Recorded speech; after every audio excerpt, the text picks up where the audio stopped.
So, I have to talk about a character that I really don't like for this video. I have to talk about Caribou, who I don't like. He's disgusting, he's gross, he's just bad and horrible. But it's a cover page series, so I need to talk about him because it's his cover page series. And it's what I'm doing for this. Thankfully, I am not talking about him or his idiot brother in the cover page paired video that I'll be doing. You'll have to see who I pick for that next week. And then there will be another video later in this series where I have to talk about a different character that I don't like as the actual character discussion video. But that's, again, not for a little while, but I will have to talk about them soon. It's just another character that I don't like because they're creepy and disgusting and annoying and need to be punched in the face many, many times, as does Caribou. Okay, so, gives you a rough idea of what this video is. This video is the kind of the 13th cover page series, or the 13th one for these, and that is Caribou's Kehihihihi in the New World. So, this takes place sometime after Fishman Island and way before Wano, but between those two time frames. It ran from chapter 674 to 731, and it had 46 installments, and it did get adapted into an episode. We see when Luffy reunites with Caribou in Wano in the anime, they did a slight episode or a slight little sum up of what happened here, kind of like they did with like Wapol before Reverie and stuff like that. For like, how did Wapol get to be the king of another country again when the last time in the anime we saw him, he was blasting off again? Well, you know, things. And in this case, Caribou gets another cover page series. Unfortunately. Summary is that Caribou is a creep. He gets captured by Jinbei, thrown to the Marines, crucified and almost burned, then gets saved, shipwrecked on an island, saved by an old lady, mistaken for the leader of a revolution, gets kind of takes up that mantle for very, very brief time, and then ends up getting bitten by a dinosaur and hauled off to prison. Is essentially what happens there for the very short sum up version of this. Now for a more detailed version of what happens there. So, cover page 1. We have a scream resounds from Mermaid Cove. So we see a bunch of the mermaids that we saw during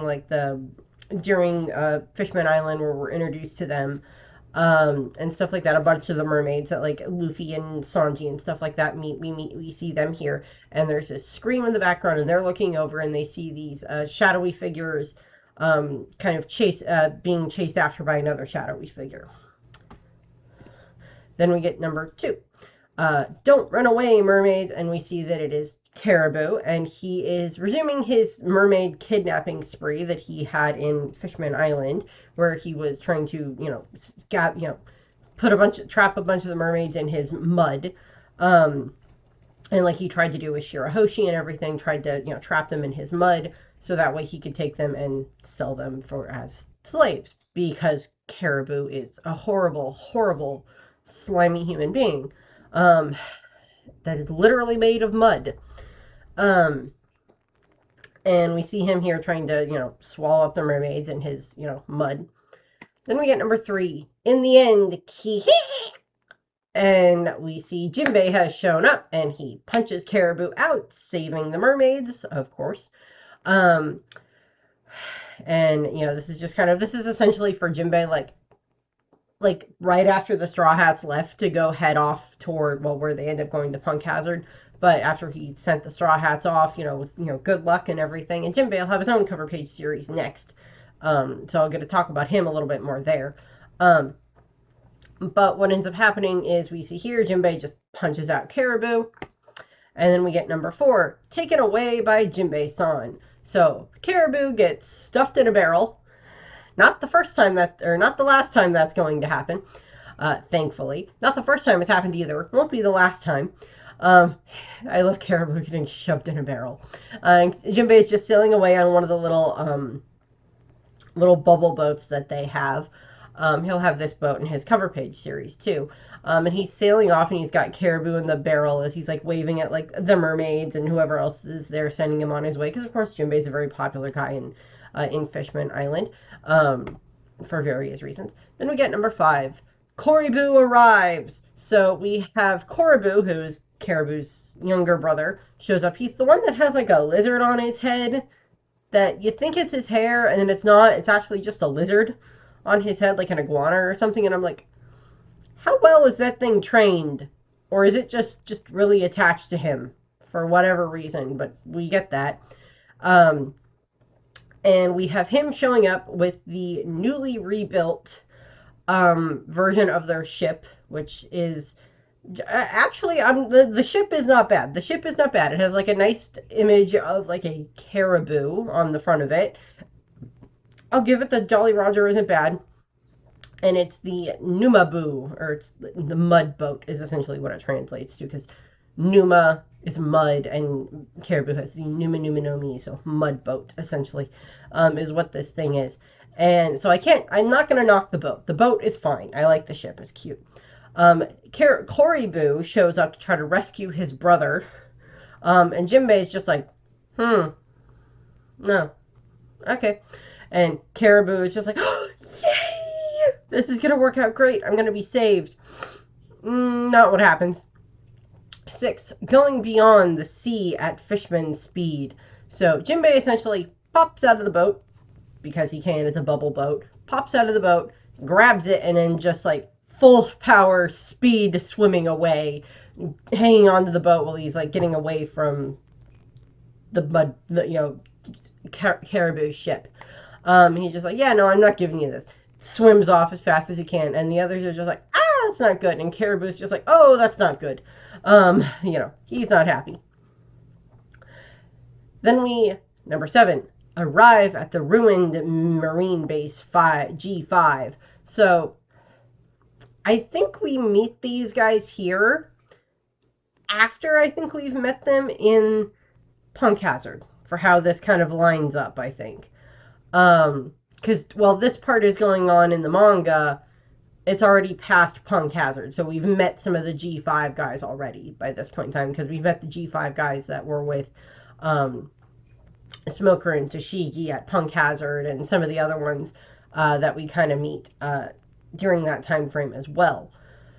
So we see this very rundown G5 base.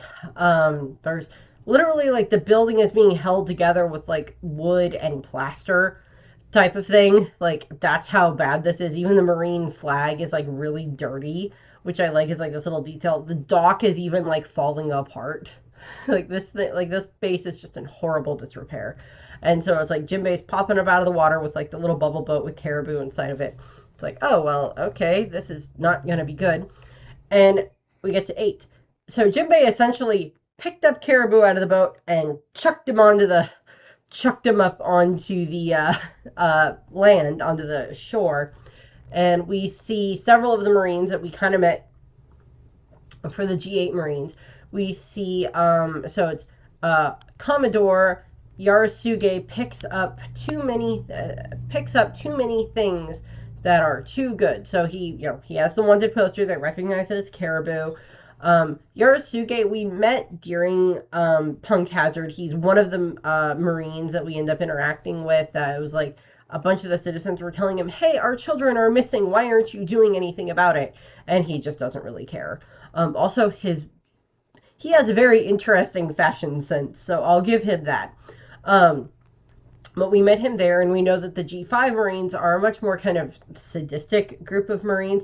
The G5 Marines that interact with the Straw Hats throughout Punk Hazard, they end up liking the Straw Hats by the end of Punk Hazard, because they see that the Straw Hats are trying to help protect the kids, and that they are, that Sanji is trying to help protect Tashigi, and all of that stuff. And so like they kind of learn that the Straw Hats are kind of like the good pirates. These Marines here, these G5 guys here, haven't really interacted with the Straw Hats. And I like that Yarasuge is just picturing all of these different things that they can do with Caribou. One of them is burning him at the stake, another one is tying him to a rope, and I'm assuming trying to draw and quarter him. The other one involves a rope in a tree in a different way that I'm not going to say. And Caribou is just freaking out. Fair, fair. So, number 9, For the Sake of Brother versus G5. So, Caribou has been stuck up on top of a stake, and he is, he's going to be burned at the stake, is what they're going to do. And they've, lit the fire underneath him, and he's screaming, and the Numabu has shown up with Caribou on it, with the rest of the pirates, and they have shown up to try to help save Caribou. And Caribou is just screaming, hurry up, like, save me! And my answer is, good idea. Burn the creepy mudman. Yes, I approve of this. You will kind of solve problems, but he is semi-vaguely useful during Wano, unfortunately, which I have to admit, in regards to getting Luffy out of, in regards to dealing with everything in Udon prison, and then later he has the food on the beach that Luffy scarfs down before he goes up to fight Kaido again. So Caribou is like, well, I don't like him, but he has a usefulness at times. He's just horrible. He's just horrible. So we have number 10, Caribou Pirates versus Marine G5. So Caribou has jumped off of the ship, and he is running over to try to save his brother, screaming loudly about saving his brother. And he has a shovel as his main weapon, and he just whacks Yarasuge with the shovel, as the rest of the pirates are showing up and trying to attack the Marines. And Caribou is just stuck up on the stake, just, trying not to get burned to death. Or, well, actually, technically, if you're being burned at the stake, you're most likely going to die of smoke inhalation before you actually end up on fire. That's generally what happened a lot of the time when it would come to that, which is very interesting because a lot of the times I believe they mostly used burning at the stake not for witches, but for heretics and such like that, and ones that were seen as like false saints. Like Joan of Arc is one of the best examples of this. She was burned at the stake because of all of, everything that happened with like France and England and all of that stuff. But she's burned at the stake, and they also burn you at the stake because if they burn you at the stake, then there's nothing left. There's no relics left for them to be able to claim, like, body parts or something like that, or hair or whatever. And because that's what happens a lot of times with ones that they claim to be saints, is like they'll have like body parts of them that they can be like, oh, this is John the Baptist's knee or something like that. I don't remember. This is the hand of whatever saint, blah, blah, blah, blah, blah. And, they would burn them at the stake because of heresy against the church. And they have that. So it's very interesting that Caribou is being burned at the stake here, because Caribou very much had, and I'll go over this a little bit later, he very much has the praying mentality of praying to some type of like ocean god or sea god or something like that. And such, for the way that he acts, and like praying to like whatever, creature or whatever deity is, in charge, before he does a lot of things. He does that a lot. So that's a very interesting thing, which I'll go back to a little bit later in this. So we have some of that. So we have Caribou shows up and is, trying to protect his brother, is, trying to, is fighting Yarasuge. And then we get number 11, Brother Rescued, where Caribou has jumped over and he has whacked the stake in order to, get, Caribou down. And I'm assuming there's some type of Sea Prism Stone cuffs on Caribou for all of this, because if not, he should have just been able to change into his, mud form and glomp away and escape. So I'm assuming there's like Sea Prism Stone on him somewhere, and he has a collar on him that does is possibly sea prism stone, I'm not sure. But Caribou has already kind of started to catch on fire, which is fun. 11. Caribou escapes. So Caribou not even caring at all that his brother and his other men and his men are still in danger. Escapes by jumping onto the ship, and he just sails off, leaving the crew and his brother behind. Yeah, just gets on the ship and sails off. We see Caribou is there. He's being pinned down by Yarasuge, who he's lost his coat, so his outfit just looks weird anyway.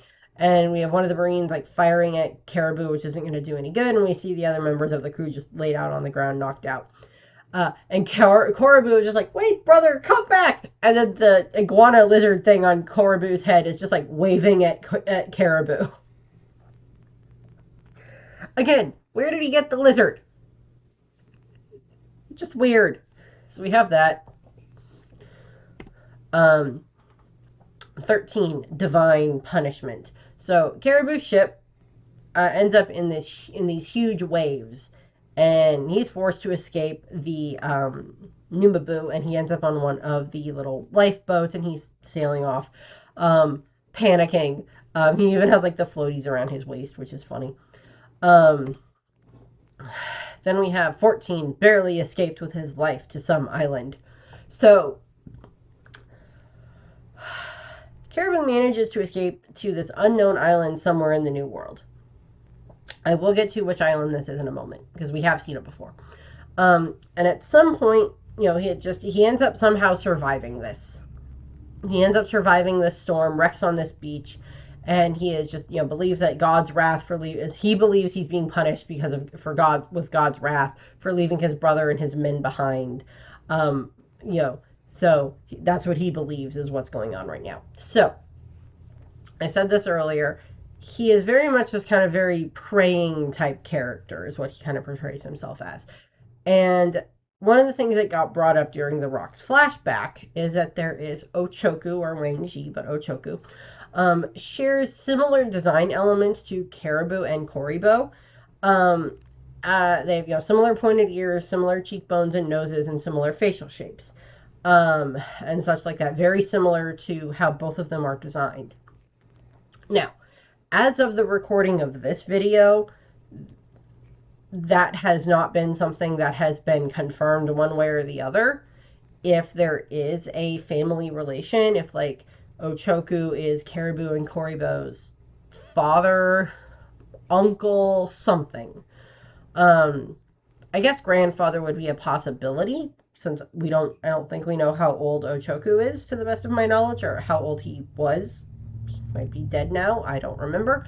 And because he was like this pirate priest, this pirate guru is the way that he's described.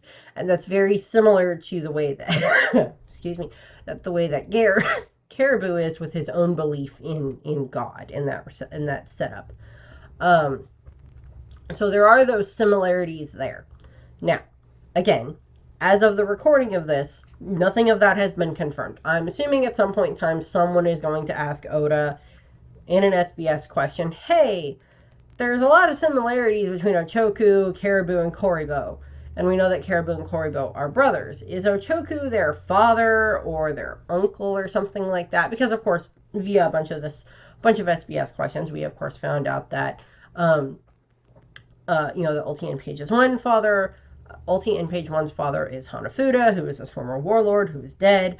And then we, of course, found out that Queen is Frankie's father, or Scion Queen is Frankie's father, via a bunch of those different questions. So there is this whole question of maybe there's a connection there to connect those ones, to connect Caribou and Koribo to Ochoku. We don't know yet, at least as of the moment of this recording. That has not been confirmed one way or the other. So we're not going to worry about that, but I did at least want to put that in here as a reference to that. And it could be something where someone asks Oda and it's just no, they don't have no, there's nothing there. There's no relationship there. They just look alike. So now we get to 15. When I woke up, there was some granny. I'm not saying that word. At least not this early in the video. And Caribou wakes up and he sees this old lady sitting next to him on the bed and next to him on this chair. By the way, everything on this island seems to be made of metal. The mountains, the trees, the buildings, everything seems to be made of metal. And I don't think we ever get a name for this island. And he's looking over at this little old lady who has like nursed him back to health. And this is Babaru, is her name. And she is the grandmother of another character that we're going to find out about in this cover page series. So, Caribou, moving into 16, Granny's nice meat pie and worn jewelry. So, Caribou is, of course, being a prick, and he starts to steal the jewelry from the lady, and he steals, the food. There's, like, meat pie that she has that he's, chowing down on as he's, like, stealing her jewelry and everything else like that. Well, she's just kind of sleeping in the background. Dude, this lady helped you. Why are you acting like this? Then we get 17. A meat pie lunchbox for Caribou. The harbor is that way. So, the little lady woke up, apparently was not mad at Caribou for stealing her jewelry. Maybe she didn't know. And she's like, okay, here, I made you a meat pie for you to take with you. The harbor is over that way, and you should be able to leave. And Caribou was like, okay. And he's, got the meat pie lunchbox, and he's going to head off. 18. On the way to the harbor, a voice calls out, Commander Gaburu. Gaburu. And we see a bunch of these men who are in, like, kind of military-style uniforms, and they look over at Caribou, and they just, like, there's tears in their eyes, and they're just like, oh my god, Commander Gaburu! And they're just kind of freaking out, and Caribou is just very confused by this. They're like, oh my god, Commander, you're alive! And he's like, what? What is going on here? I am so confused. So, then we have 19. Granny chases off the strange army. So the old lady, Babaru, shows up, and she just kind of, chases them off by throwing rocks at them. And, and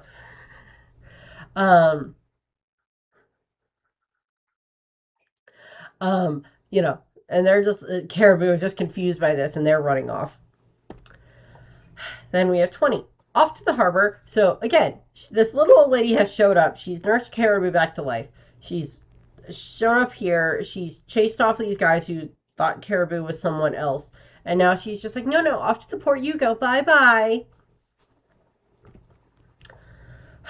Then we get 21. I returned out of curiosity, and they're looking for me. So, Caribou is like, he didn't end up leaving at the port. Okay. He's like, okay, I'm kind of curious as to what the heck is going on here. So he went back, and now he's like sitting there eating the meat pie while he's hiding. And we see a bunch of the military guys, the army, are just kind of like shouting and looking around and everything else like that. 22. Caribou kind of like sneaks into one of the buildings on the island, which is, so it's extremely interesting. What's this island? A weapon factory? So he's like, mud slumped his way into one of the factories, and he's seeing that there's a bunch of people there making various weapons. Lots of guns and cannon looking things and whatnot of various sizes. And he's like, this is a weapons facility. This is odd. I wonder what's going on here. 23. The workmen, to arms! The revolutionist, Commander Gabiru, has returned. So, Gabiru.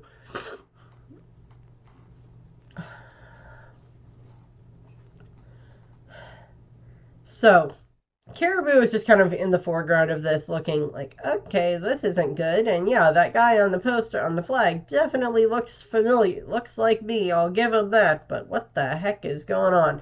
So, essentially what is going on here is this island is an island that is under the control of Kaido. We learn that in the next chapter, on the next chapter cover. Is under the control of Kaido. And it's one of his weapons facility islands where they produce a bunch of the weapons. We know that Wano also has these types of weapons facilities as well, where the citizens of Wano are worked to death, essentially. And this island maybe isn't quite as oppressed in that regard, because Wano is not just under the control of Kaido, it's also under the control of Orochi, and he just kind of oppresses whatever the heck he wants. A bit more than Kaido seems to. Not that Kaido is like nice, but still. And as I've stated, if I had to choose between living in Totland under Big Mom and living in Wano or under Kaido somewhere, I would pick Totland, because that just seems like a less dangerous place. To be fair, if I had to live under any of the Yonko, I would choose either Luffy, Shanks, or Whitebeard. I don't really think I want to live under Buggy. I don't want to be around that many psycho pirates that are completely and utterly devoted to Buggy. But, so, this island is under Kaido's control, and they produce a bunch of the weapons that he uses that he then sells through Doflamingo to the world government type of stuff. So, these workers have decided that they are fed up and they are ready to, rebel and, stand up again and fight back and everything else like that. And, the guy on the flag, Gabaru, was their leader. And he was like kind of, the inspiration, the leader of this army. And they're like, he's returned, he's back, because they think that it's Caribou. And Caribou is like, oh, that's not good. So yeah. Then we get to 24, quelling the workers' riot. So Scotch shows up. So we have met Scotch before. At the end of pre-time skip, we have it where we kind of see each of the supernovas arriving in the new world, or heading into the new world. And what we have is Drake, and Drake ends up on an island that is this same island here, where he ends up interacting with Scotch, who is this guy here, this cyborg guy, who is one of Kaido's enforcers on this island, shows up, beats the heck out of Scotch, and this, of course, leads into stuff that I'll go over in a moment in this little discussion thing. And so we get a bunch of that. So we've met Scotch before. He's a cyborg. He gets beaten up by Drake. This case, it's 2 years later, he shows up and he is trying to, he's attacking the army and the workers and all of that stuff. And Caribou just gets scared and runs off. So, 25, a lesson. So, Scotch wipes out the revolutionaries. He just, destroys them. And we see one of, Scotch's workers, one of his, subordinates, is, holding up the flag and it's burning. And we see a bunch of the revolutionary army, the revolutionists here on the ground. And, everything's, on fire and everything else like that. And it's, they're burning the flag and they're burning the town to teach them a lesson for what happens to those who try to oppose Kaido, who try to stand up against him. 26. Granny got left behind with a single picture. So Caribou ran back. I guess he went to go check on the old lady. That's what happens here, I'm assuming. He shows up at the lady's house, at Babaru's house. And he runs inside and he sees her unconscious on the ground. And he's like, oh my god. And he's like, oh, that's not good. And we see her, and there's this picture off to the side right next to her. So Caribou goes, and we have 27. The meat pie loving Commander Gabaru was Granny's deceased grandson. So Caribou picks up this picture that is cracked, and it's I love the details on this thing. This is adorable. It is clearly a guy who looks just like Caribou. That is Gabaru from the flag that we saw before. We see him eating the meat pies that he loves so much, and he's got his granny smiling in the background. And this literally looks like a picture frame made out of popsicle sticks. The popsicle stick picture frames that kids make for their parents or their grandparents when they're in elementary school, or little church craft projects of we're gonna take your picture and then we're gonna make little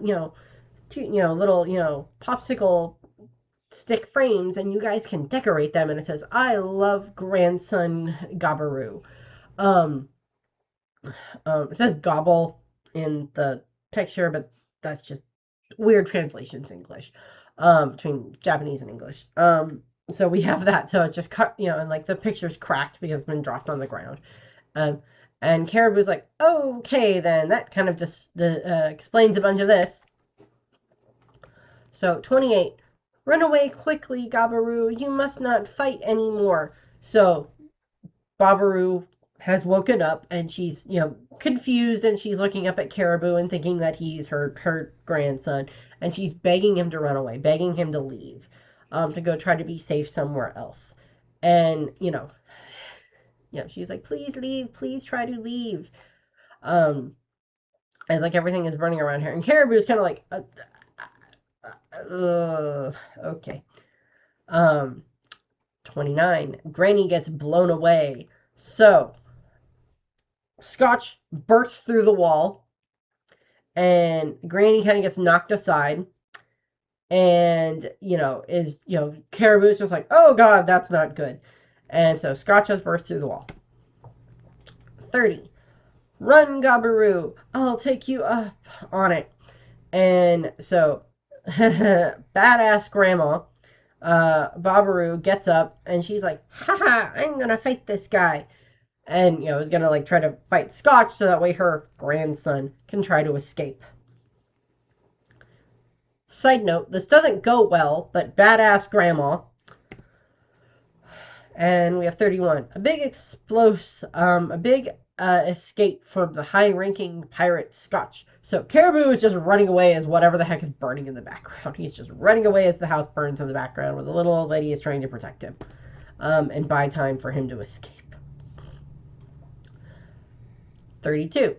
At the harbor, my abandoned men. So Caribou gets to the harbor, and he looks up, and there is a marine ship there. And it's one of the G5 ships, and Caribou and the rest of their crew, are in control of this ship. By the way, I don't remember if we ever get an exact number of how many men are in Caribou's crew, but it looks like a decent number here. Also, there was apparently a decent enough number of them that they were able to overwhelm the G5 Marines. To be fair, Smoker and Tashigi are not there at this point in time. This would land for, like, while they're at Punk Hazard, I would assume. And Caribou is just like, how did you guys even end up here? Type of thing is like, what's going on here? I guess there's a possibility that they have like a Viva card for Caribou that they could have followed here, which is the most logical sense, but that's never explained here. So then we have 33. Our departed grandma always said, no matter what happens, brothers must get along. So we have Caribou runs over, and he's grabbed Caribou, and he's hugging him. And he's just reminiscing about their grandmother, who, like, I'm assuming anytime that they got in a fight, would whack them upside the head and be like, bad boys, you're supposed to get along, you're brothers. And we see, like, peace and love. And she's, like, giving them candy. So, I'm assuming what is going on here. It's essentially like Caribou is just like, Caribou is just like, oh, brother, don't worry, I forgive you for what happened, for you abandoning us. It's fine. I'm not going to get mad at you. Remember our grandmother and our dearly departed grandmother, and how she would try to get us to always get along and everything else like that. And if, for the Ochoko theory, it's like, if Ochoko is their father or something, then this woman would possibly be Ochoko's mother. Again, we don't know. I know that we get ages on Caribou and Caribou, but I don't remember what they are, and I'm not really going to bother to look them up because I really don't care. So, yeah. So we have that here. Then we have 34. I will use the grandmother of Commander Caribou from the Revolutionary Army as an example. So, meanwhile, as Caribou is having his tearful reunion with his brother, Scotch has picked up Babaru and has decided that, okay, I'm going to use this little old lady as an example as what happens when people try to defy Kaido. Defy me, defy Kaido. So, he's holding her up, and he's just like tiny compared to him. And we see, he's holding her up, and we see like the revolutionaries in like the foreground of the picture. They're like, please, no, she's just an old lady. And then we get 35, and we see a warship on the shore, and they look up and they see this marine ship, and it's just like, why is there a marine battleship here? What is going on? What is going on? And they're just very confused. And of course, this is the ship with Caribou on it.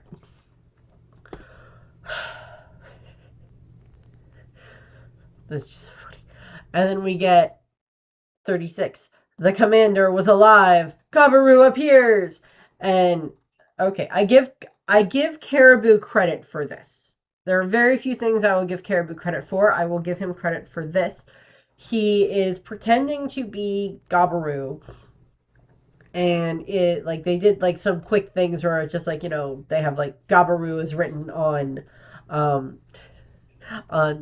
Caribou's shirt, and like they did some, you know, we're revolutionists now for the moment. I'm gonna be Gabaru and blah blah blah blah. And the Babaru, the revolutionaries, are like, what the heck is going on here? They're just so surprised by this. For what's going on. And 37, release the workers and Granny. And Caribou is just, you know, Caribou and the rest of his crew are just like running at Scotch and getting in fighting and, you know, attacking and everything. And like Scotch is like firing his, because he's a cyborg, so he has like a you know, gun hand or whatever. And he's like firing at Caribou, who's just dodging it because he's a Logia. And, you know, they're just like, yeah, we're going to save Granny and we're going to save the workers and blah, blah, blah, blah. And he's like leading this little revolution. And, you know, we get 38. Drink this, ruler Scotch. So, again, I don't like Caribou, but I will give him credit where credit is due right here. He is using his Logia powers to, like, you know, because he's mud, Logia, and everything. He's got like that pocket dimension inside of him, and he is essentially using his mud to suffocate as like quicksand to like suck in Scotch's men and Scotch, and he is using his powers to like fill Scotch's mouth with mud, suffocating him, which would be not a fun way to die. Then we have 39, swallow up the factory, destroy the workplace. So Caribou has just like kind of maxed out his, you know, absorption, and he is just swallowing up this whole weapons factory. That he, you know, that after they defeated Scotch, he is just swallowing up this weapons factory while the citizens and the revolutionaries are just like, yeah, yeah, go, go, like just cheering him on in the background and everything. And, you know, it's just this whole factory just being swallowed up inside of Caribou. Which I forgot happened. Which I will touch back on again at the end of this video, because of where Caribou currently is in the story. So, then we have 40. Caribou, or Gabaru the hero. So, the Caribou pirates, pretending to be Gabaru and blah, blah, blah, blah, are celebrating, you know, victory, with Caribou just sitting there very fat while he has, you know, he's like digesting or whatever the weapons factory. And we already know that Caribou has this proclivity for being able to, you know, like he has, you know, weapons stored inside of his mud, and he'll like pop out like a gun or like a rifle or, you know, whatever, Gatling gun or whatever he needs to like fight. Which I'll give him. That's a clever way of doing it. You have a lot of weapons on hand that you can pull out depending on the situation. And we just see all of them like celebrating and everything else like that. 41. A dinosaur appears! And we just get like this great silhouette thing of Caribou being attacked by this giant. It's a T-Rex looking silhouette. It's not a T-Rex, it's an Allosaurus, because we find out who it is in a moment. It's an Allosaur. We haven't had any T-Rex zones in One Piece. We've had a bunch of other dinosaurs, but not T-Rex. And it like comes up, it pops out of nowhere and just bites on Caribou. And they send, you know, they just get sent flying, which is just funny. And then we have 41. The oppression is annihilated. The opposition is annihilated, bringing in the commander. So, we find out that the dinosaur is X-Drake of the worst generation, who at this point in time is now revealed that at some point during the time skip, he ended up joining Kaido's crew. Now, side note here, the chapter title for this chapter itself is The Lurking Hero. Now, in the context of the story, this cover page series is taking place during Dressrosa, and this chapter is referencing to Riku, King Rikudo III, in regards to him hiding as one of the gladiators in the tournament, trying to win the Maramarino meet. So we have that. But given what we know now, and with the lurking hero here, X-Drake, him being revealed later to be this member of Sword, and that he is undercover in Kaido's crew, kind of makes him a little bit of a lurking hero in a way, because we know that he ends up trying to help the Straw Hats during Wano, and does end up helping Straw Hats and the Heart Pirates and such during Wano. And so we get that here. So it's just like, I kind of wanted to point that out, that there's like this lurking hero, and then we get Drake here, and we find out that he's in Sword later, so I wanted to point that out. 43. For grandson, who is sacrificing himself against a strong opponent, at least have the last meat pie. So we see Babaru has like run over, and she gives Caribou, as he's being dragged away by Drake, because he's like being dragged away by Drake in the prior panel, which I just love. As he's being dragged away by Drake, and she like gives him this, last lunchbox that has the meat pie in it, and we see Caribou and the others in the background are just like saluting him as he's being dragged off and everything. So we get that. And then we have 44. Long live Granny! The revolutionary Caribou becomes a legend once more. So the ship is sailing off. This is Drake's ship. This is the Liberal Hind sailing off, with Caribou as the prisoner on it, with his meat pie as he sails off. And we see the Granny, we see Babaru and Koribo, and the revolutionaries and the workmen and stuff like that are all there, and like they're all crying and everything, because he's Commander Koribo sacrificed himself again and everything. And we see 45. Caribou shouted out, "Grandma must be protected." So Caribou had put himself between Babaru, between the Granny, his Granny, and Drake, so that way Drake wouldn't attack her. And he's like essentially offering himself up as like, "Don't hurt my grandma." And apparently Drake took him up on that offer, and it's just like, okay, fine, I'll take you then instead, and drags, Caribou off. Again, credit where credit is due. Caribou did sacrifice himself to protect the Granny, but it's also Caribou.